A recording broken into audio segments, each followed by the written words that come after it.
Hello, everyone, and welcome back to the Fantasy Football Universe. I am your host, Aaron St. Dennis. Follow me everywhere at FF Mad Scientist. I am here today for the first waiver wire show of the season, and I guess I'm doing it solo. Week 2 waiver wire targets, and it's just me. So strap in. We'll take a look here at all the positions. I have it broken down. If you want to check out my waiver wire article, it released at 10 a.m. this morning. Go over to fantasyfootballuniverse.com. I break it down into the 4 positions: quarterback, running back, wide receiver, tight end, and then it is divided by ownership range, 0 to 25%, 26 to 50%, and then those players that are rostered in more than 50% of leagues. And even, having said that, I'm sure I will get the inevitable comment of these guys aren't available in my league. So if that's your comment, please don't bother commenting it in the chat. We know everybody plays in the deepest league on earth, and there's just nobody available. But for those of you who have some players available, I guess we'll take a look at the quarterbacks first. I'll run through my players, and then I'll kind of recap and break them down each once I've gone through all of them. At quarterback, I've got the lowest tier here: Malik Willis, 0% rostered. Sam Darnold of the Vikings, 10%. Malik Willis was on the Packers. Justin Fields of the Steelers, 14%. Baker Mayfield of the Bucks, 34%. Geno Smith of the Seahawks, 32%. Derek Carr of the Saints, 30%. Followed up by Justin Herbert of the Chargers at 66%. 68% for the Rams, Matthew Stafford, and 74% for Brock Purdy of the Niners. Obviously, in the majority of the leagues I've seen, the one everyone's going for here is Malik Willis. Because in Superflex leagues, he's pretty much the only quarterback available on the board. Don't necessarily love it. I think the Green Bay offense is pretty solid. I don't want any piece of anything in that offense with the exception of Aaron Jones, Josh Jacobs, until Jordan Love returns. I think Malik Willis, I don't know, could be okay, but I don't see more than maybe a 10 to 12 point potential here. I'm looking back at his stats in 3 years. His best output is 12.26 fantasy points as a rookie.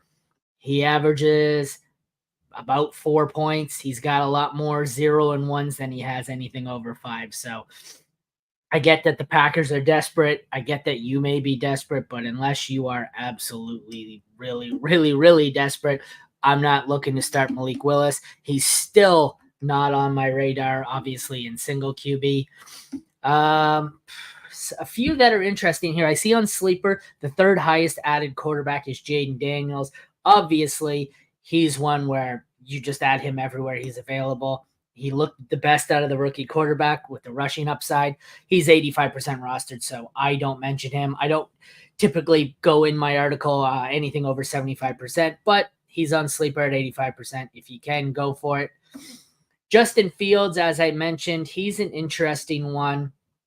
Who knows if he's even the starter, in week 2. We don't know the long-term status here of Russell Wilson. Could be back next week. Could be done for the season. No idea.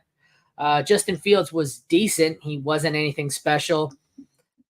He has some upside here with the rushing, but as we seen last week, his previous rushing upside was 80 to 100 yards. He only put up 57. So when he doesn't rush for 100 yards or a couple of rushing touchdowns, he's useless. He put up 11.9 fantasy points, 156 yards passing. That's going to be the norm for passing. So basically, if you're starting Fields, you have to hope he hits 100 rushing yards. He didn't in week 1, and he was essentially useless.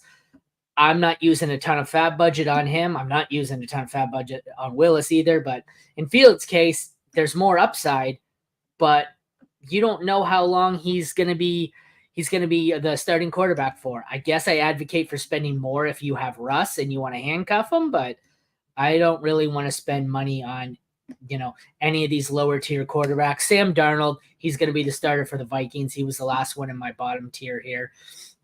10% rostered. He's another one where if I'm in Superflex and I'm desperate, you got to do what you got to do. Like, I'm sure in a thing like Scott Fishbowl, actually not Fishbowl for me, there is a league where my starting quarterback was JJ McCarthy. I don't have another QB on my roster besides my starter. I think it's Richardson. So I have no QB2, and I had to play a tight end last week because I have Mark Andrews and Trey McBride. Didn't work out too well for me. I'm probably going to spend more in that league to acquire Sam Darnold because I am the McCarthy owner and because there's nothing. So that's the only league where I'm going to put in a 10% or higher bid on Darnold, Willis, players of that nature. And it's simply because I have no other option. And if I don't get either of them, I'm going to be starting position players. With Willis, I'm paying even less for him than Darnold because I think position players in the long term may outproduce him in my super flex spot. Whereas at least with Darnold, I'm going to click on him here. What did he put up last week? Almost 20 points. So he was usable. Still a turnover. Still not great. But he is usable as my QB2 in a pinch, which is what I'm in. Malik Willis, I think I prefer starting a position player. I know that sounds terrible, but that's where we are. As I said, the middle tier here, this is kind of a case of these are all must starts if you're in a super flex league in Baker, Geno, and Derek Carr. Oh, I just called Derek Carr a must start. That's kind of scary. But that's where we are in super flex. If you're in a single QB league, that's where it gets interesting. I'm not really rostering Carr. I think the Panthers might just be that bad. So I guess if it's a deep league and you want to stash him as a QB2 for a bye week, go for it. I'm not wasting much money on him. Geno, I think, is serviceable. I carry a lot of backup, like a QB2 in a lot of my one QB leagues. I just like to operate that way unless I really have someone on the waiver wire I love. Geno's solid as a backup. Baker, I think, is the only one here where you're adding him with the intention of maybe using him as your starter. If you drafted a Trevor Lawrence, Justin Herbert, Caleb Williams, Bo Nix, something like that, and they're struggling, add Baker. Baker can probably start for you. In the end, he may be your season-long starter. Who knows? Even Joe Burrow. You put Baker in here until Burrow or whoever these quarterbacks are until they get their game back on track. And maybe Baker just repeats what he did last year and he's your starter all year. Again, most of these guys are only single QB options. They're heavily rostered. They're universally rostered, I believe, in Superflex. And in a single QB, I'm probably not willing to spend more than $5 on any of them. Baker would be the top, but single QB, just don't waste your money on a backup quarterback. It's a luxury. I do it myself. I do carry them as a luxury, but the ones I do, it's a last round draft pick. It's a free guy off the waiver wire for a couple of bucks. The highest owned tier here is Herbert. These are pretty much guys that are only available in single QB, and even Brock Purdy. So it's Herbert, Stafford, Purdy. Purdy's pretty much universally rostered. Somehow, despite the fact that even in my one QB leagues, Purdy was drafted as a top 10 or 12 quarterback, he still sits at only 74% rostered, which I find puzzling. So if Purdy's available, I think he's the one I'm spending the most on because he's probably going to be a week in, week out starter for you. He was okay in week one. I didn't see his final stat line. I don't have him up here. I know it wasn't terrible. I know it wasn't, awesome. I'm going to look it up quickly here. He faced the Jets. They might be, okay, so it was pretty bad. 231 yards, only 10 fantasy points, no rushing yards, no touchdowns. But again, Jets defense might be one of the best units in the league, so let's not hold that against them. Stafford, Herbert. I think Herbert's a great buy low. If you have someone else at quarterback, like if you had Baker, pick up Herbert here, and he could potentially end up being a top 5 or 6 quarterback. If not, you still have someone safe. And Stafford is your the definition of a safe, boring quarterback. He looked great on Monday night there with Cooper Kupp at his 21 targets. So that was nice to see. I see he's the second most added player on Sleeper. 60% rostership. Still, despite the great game for Cooper Kupp and 317 yards, only one passing touchdown, so he put up 18 fantasy points. Stafford is probably, he's going to be a mid to high-end QB2. He's going to be your backup in most single QB leagues. Most of these quarterbacks we're only talking about in single QB because, they're not available in Superflex outside of the first tier we discussed. So overall, I'm looking over these guys. Obviously, like I said, if you can get Purdy, you can get Baker. That's where you start. I'm assuming they're not available in most. I don't really want to chase the Derek Carr repeat. For me, if you want to, I don't really like any of these guys. It's not great. The early tier here of Willis, Darnold, Fields are all risky. Darnold's is the guy I'm going to have the most of because he's the one available with the best upside in the scenarios I'm in with the leagues I need a second quarterback. Overall, Baker's probably the guy you want to target here. Like I said, Purdy, but Purdy's probably not available in too many of your leagues. We got a comment. Make sense of this trade. Is that Anthony Richardson and Ford and McBride for Hall, Allen, Justice Hill? The Hall owner needed a QB, but I don't know about giving McBride. So I'm assuming this is in single QB. So it's Richardson, Ford, and McBride. Can you rewrite out that trade here quickly? It's kind of tough to decipher here. What I'm looking at is Richardson, Ford, and McBride for Hall, Allen, and Justice Hill. I don't really understand what's going on there. Do me a favor, explain that one a little bit better for me, and I'll answer your question. But for now, I'm going to go on to running back. So the bottom tier here we have 4% rostered is Alexander Mattison of the Raiders. Justice Hill, who I think was in that trade just mentioned, he is 6% on the Ravens. Bucky Irving of the Buccaneers, 21%. Madison came in and was pretty much the passing downs guy completely for the Raiders. Split some rushing work, and it looks like it's not the Zamir White show. This all depends, I guess, how much you need. Excuse me, hiccup. Need a running back. I know you want to spend all your money on the league winning, your fab budget on the league winning running backs. I don't necessarily think it's in this group. Madison, I think, is going to be a decent flex option. So if you're desperate, he's worth a few bucks here. Justice Hill had concerning usage there. He was the third downs back for Baltimore. He did take a little on the ground away from Henry, but it was also very game scripted dependent, where I think when the Ravens are underdogs, you're going to see less of a role for Henry. When they're favorites, they're going to just run him into the ground. So I don't necessarily know if Hill can be relied on here. Bucky Irving took a fair amount of the groundwork from Rachaad White. Didn't touch any of the passing work for the most part. The concerning part here is when they split the carries 50-50, Irving was like 3 times more effective with the touches. So that scares me that maybe Irving is going to be the rushing downs back and Rachaad White is only going to be the pass catcher. Having said that, I see some upside here, but there's another, high-end back in this backfield. So I don't really want to contribute all that much into Chase Irving. None of these guys here for me are worth more than $5 or $6. I would say Madison probably the most if you're desperate. The next group is interesting.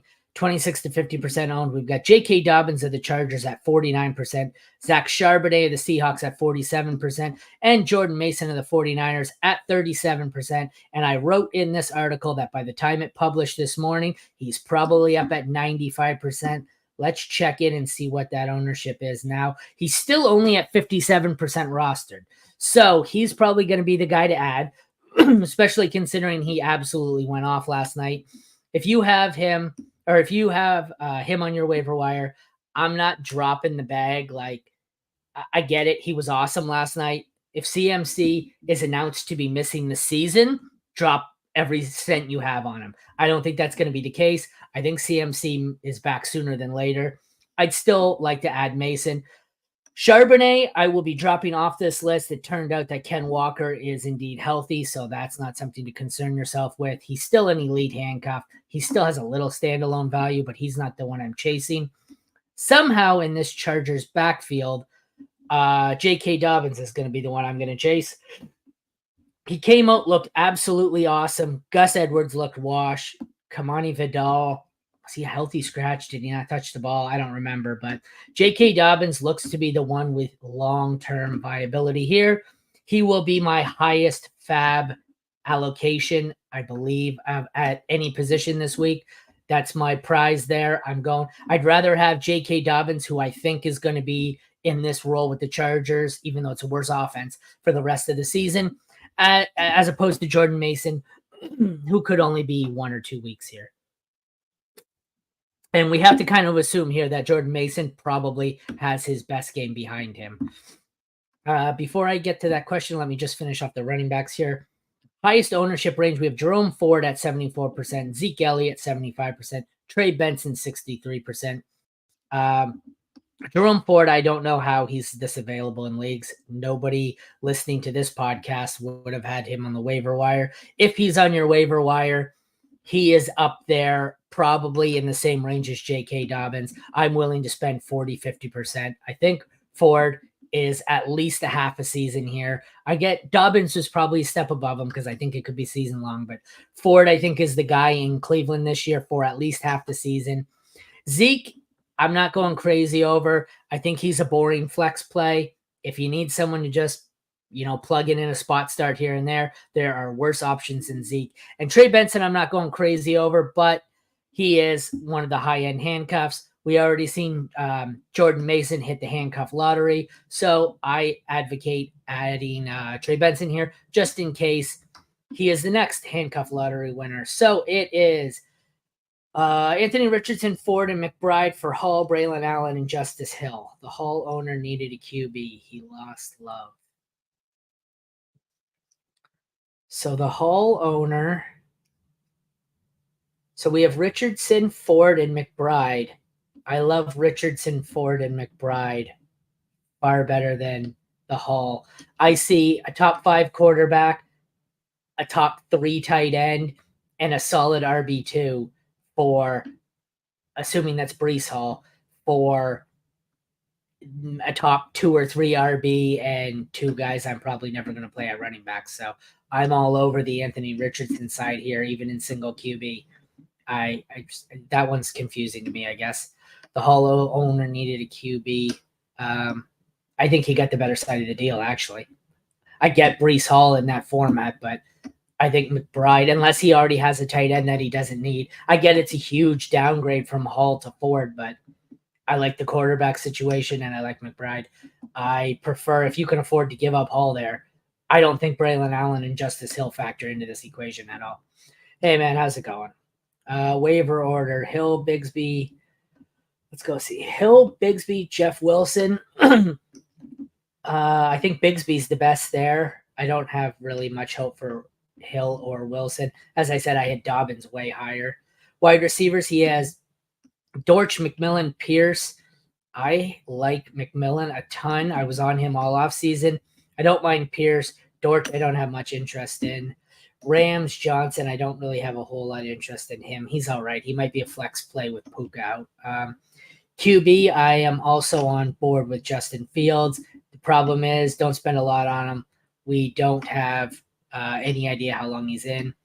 I have Achane. Do I handcuff or make 2 moves? I handcuff Achane because I'm a Mostert guy. Wright also looked good, but it depends on what your pivots are there.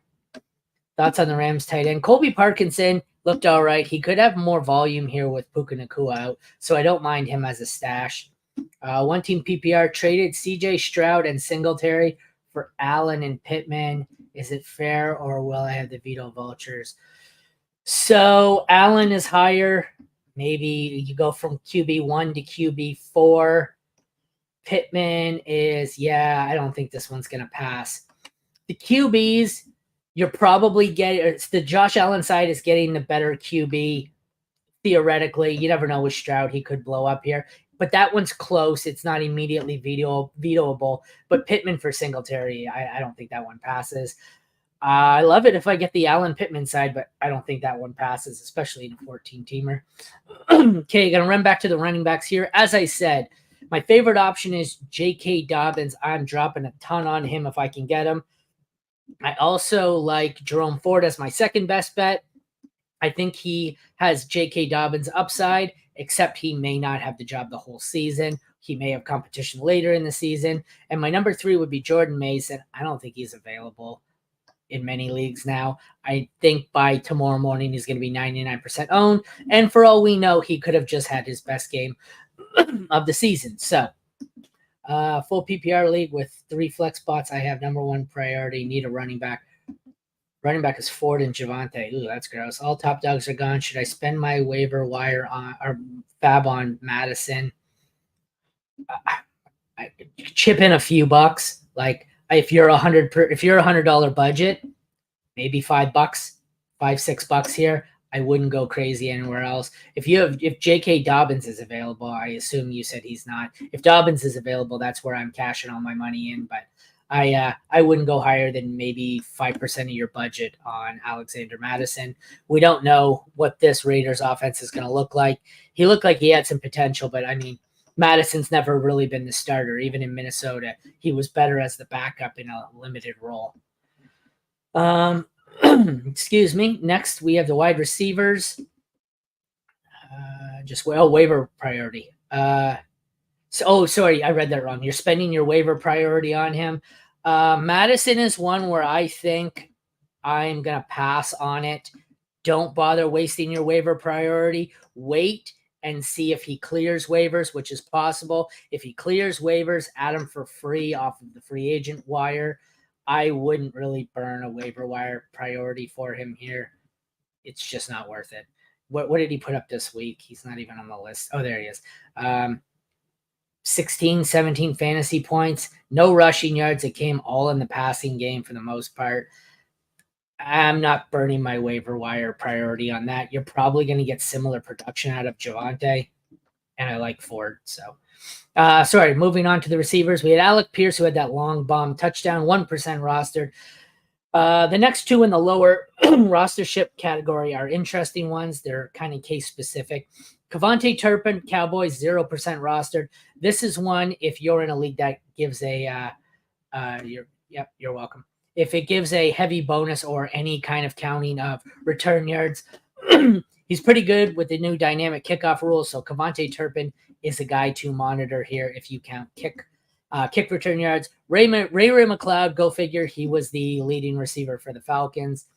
Kirk Cousins looked terrible. That offense looks terrible. This is a desperation one here. Ray McLeod is I'm putting in a dollar bid on him. I don't think you'll ever actually be able to start him, but in the under 25% ownership range, it was ugly. If you need someone, Alec Pierce is likely the guy I'm going to go with here. He's going to have some boom or bust weeks. There's going to be some Ryan Fitzpatrick level YOLO ball from Anthony Richardson. Sometimes he's going to heave it up, and Pierce is going to score himself a 65-yard touchdown. Other weeks, it's going to get intercepted, and Pierce is going to have 2 catches for 20 yards. Pierce has some upside. I guess you could say the same of A.D. Mitchell in that offense and Josh Downs when he's healthy. There's a lot of mouths to feed there. It's inconsistent. Richardson's decision-making is not great. So it's going to be up and down, and you're never really going to know to start him. Alec Pierce is a great best ball target, though. I guess that's what best ball's made for. The 26 to 50% wide receiver range here is gross. We got Brandon Cooks at 32%, Jerry Jeudy at 45%, Gabe Davis at 37%. Cooks is the ugly one here, where we've seen that when another team is going to double team and just bracket cover CeeDee Lamb all game, Dak has absolutely no reservations about just peppering the old guy. I don't expect Cooks to be anything more than an occasional flex play. But having said that, the Cowboys are going to look a lot better than they did this week because the Browns defense is legit. So if you're desperate, Cooks is not a terrible play if you want flex potential. The other 2 receivers in this group, I think were decent here. I think they both have wide receiver 3 potential. Jerry Jeudy, I get it. It's boring. It's a Cleveland Brown, but it was a tough matchup. Jeudy showed he can still play a little bit. He's not as bad as he looked last year. I think Jeudy is worth probably 5% of your budget here. I think he's not going to be the number 1 in front of Amari Cooper, but he could be a solid number 2. The other one here is Gabe Davis, who led the Jags in receiving in week 1. Brian Thomas Jr. is going to be the one everyone's chasing after. Christian Kirk, injured, healthy, who the hell knows? I think Gabe Davis is another case here like Alec Pierce. You're going to use 5% of your budget on him. in hopes that you have him in your lineup when he has that 4-touchdown blow-up week. He's going to be a solid wide receiver 3, I think, but it's just not a huge upside. And like it's volatile, so best ball again. The highest range here, 50 to 75%. We have Rashid Shaheed, 54%, Tyler Lockett, 61%, Ladd McConkey, 74%. Rashid Shaheed is the guy that probably none of your league mates know unless you're in like an industry league. The people in my home league had no idea who Rashid Shaheed is, my work league for the most part. So I got him everywhere in the last round. If this is especially true, if your league counts return yards, he was one of the elite returners last year. He's the obvious number 2 receiver on this Saints squad that looked a lot better last week. Could be because it's Carolina. He had a sneaky 700 receiving yards last year, and I like him to crack 1,000 this year and challenge for top 24 overall wide receiver production. Tyler Lockett, turns out he wasn't dead. I get he was probably the best of these 3 receivers in week 1. I'm spending the least on him. Lockett is going to be useful from time to time, but week 1 was a case where DK Metcalf was shadowed by Patrick Surtain, which I didn't think was going to happen, but it did. DK does not do well when shadowed by an elite defensive back, as we've seen. So Tyler Lockett got to step up. He was the producer. This is going to be one where Lockett's going to be volatile. If DK is going to go up against an elite corner, you start Lockett. If there isn't an elite corner or safety or whatever, a defensive back to shadow DK, you leave Lockett on the bench and assume it's a DK week. Ladd McConkey was probably the biggest riser of all the rookie receivers, which doesn't say much. Most of them weren't great. I don't mind this one. He's got some potential. I think I like Rashid Shaheed more than McConkey. I think the Saints offense is better, and I think he's the guaranteed 3. Having said that, McConkey could be the wide receiver 1 on the Chargers. He could be the 3. What we've seen in week 1 was that McConkey, Palmer, and Quentin Johnston all had, I think it was 5, 6, and 7 targets, something like that. They're all within 1 target of another there. I think that's how you're going to see it. It's going to be evenly distributed with a heavy dose of the run game because that's Jim Harbaugh's style. So Ladd McConkey was the highest producer this week because he scored the touchdown. If he doesn't score the touchdown, he's going to have the Palmer or QJ week where he's not really useful for you. So he's another one where if you're going to start him, you got to hope that he turns his 5, 6, or 7 targets into a touchdown, and it's not Josh Palmer or Quentin Johnston. Like I said, there's some interesting options here. Don't love any of the cheap options. Alec Pierce, I guess, is a dart throw if you can deal with inconsistent. Jerry Jeudy and Gabe Davis are boring and quiet, but I think are solid wide receiver or flex options if you want to pick up. They can probably be had cheap 5%. I like the high-end options here. Lockett, I like the least. Shaheed, I'm probably willing to spend 10 to 12% on. I like me some Shaheed here. Maybe it's a little Saints bias, but it is what it is. That's not, that's odd considering I was the Saints hater all offseason, but I do like some Shaheed. McConkey, I want to spend a little less on here. I get there's upside here, but until we see how this plays out, it looks to be a wide receiver by committee, and that's not great in this offense. Move on to the tight ends. There are far less options, so I only gave 2 in each bracket. 3 of the top 10 tight ends in week 1 played for the Saints. Juwan Johnson, Foster Moreau, and Taysom Hill, and that's truly horrifying. The 0 to 25% ownership range, we have Juwan Johnson at 3%, Chig Okonkwo at 10%. Juwan Johnson I was higher on towards the tail end of the offseason. It looked like he was going to be healthy. He is indeed healthy. He got into the end zone. He's a big body target. I like him.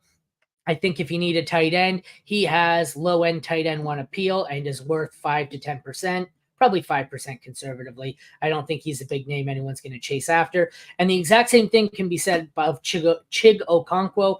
5 probably gets him, 10% if you have to. He looked like, as bad as this Tennessee offense is, he looked like he could be the most reliable target on the team. Ridley wasn't great. Who do they have there? Hopkins dealing with a torn MCL or an MCL injury. Treylon Burks, Tyler Boyd. I get Will Levis sucks and was awful. But Chig still managed to put a top 10 finish. I know that's not much for tight end, but he reeled in a touchdown here. And I like both of these for cheap options. If you are desperate for tight end, you can get them both for, I would say, 5 to 10% at most. And they should be low-end tight end ones for much of the season.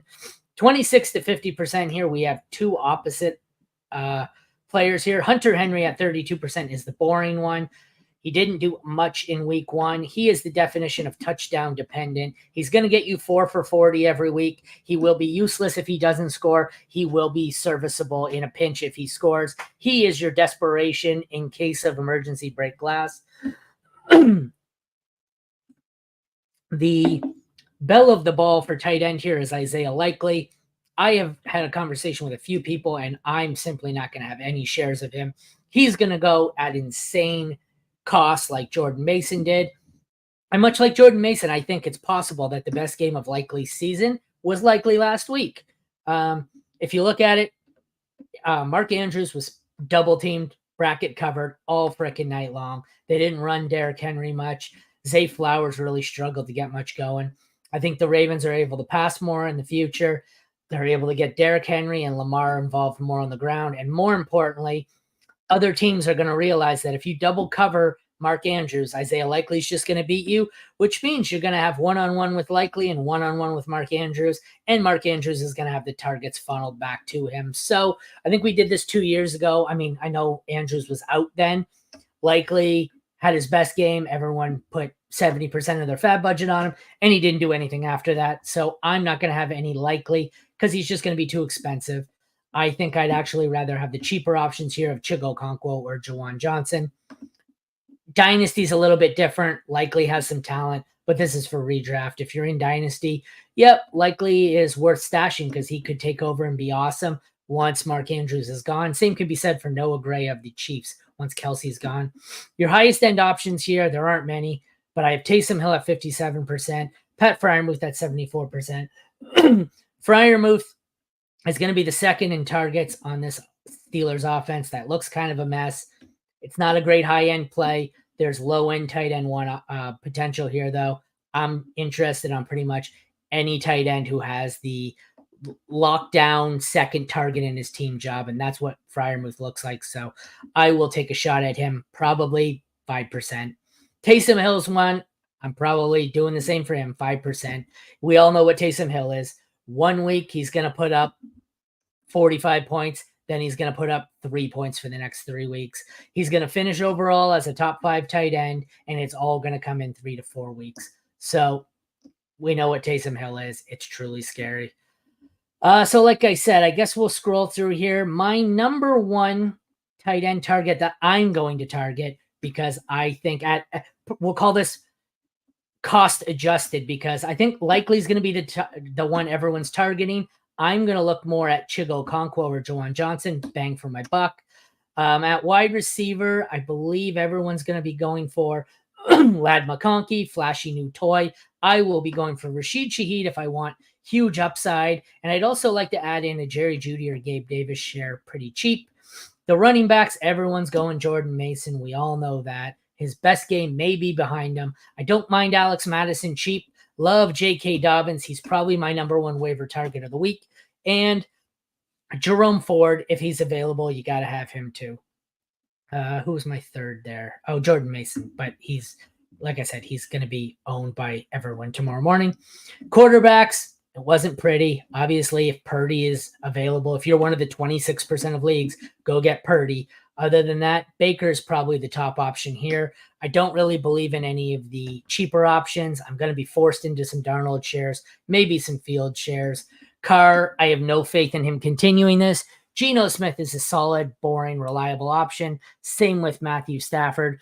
And Justin Herbert, I don't mind taking a shot at here if you have the belief that he will turn this around.